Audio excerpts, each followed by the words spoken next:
Share করব তোমাদের সাথে আবারও মিষ্টি রেসিপি। তো আজকে করব ল্যাংচা। বাড়িতেই কিভাবে ল্যাংচা করবে তাও আবার গুঁড়ো দুধ দিয়ে দেখে নাও। প্রথমেই লিকুইড দুধ নিয়েছি, এবার উষ্ণ গরম দুধ হয়ে গেলে নাবিয়ে নিয়ে গুঁড়ো দুধগুলো দিয়ে ভালো করে মিশিয়ে নেব। এরপরে দিয়ে দেবো এলাচ গুঁড়ো আর 2 চামচ কাস্টার্ড পাউডার। ভালো করে মিশিয়ে নেওয়ার পর আবার গ্যাসে বসিয়ে দেবো। এবার নাড়তেই থাকবো আর দিয়ে দেবো 2 চামচ ঘি। এবার নেড়ে নেড়ে যখন শুকিয়ে আসবে এরকম, তখন গ্যাস বন্ধ করে একটা প্লেটে নাবিয়ে নেব। যখন ঠান্ডা হয়ে যাবে এবার ময়দা দিয়ে একটা ডো বানিয়ে নেব।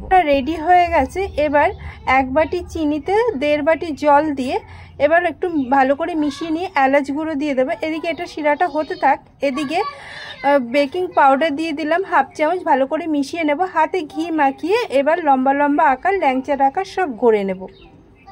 দেখো এইভাবে গেছে। এবার কড়াতে তেল দিয়ে দেব। তেল সামান্য গরম হলেই একে একে সব ল্যাংচাগুলো ছেড়ে দেব।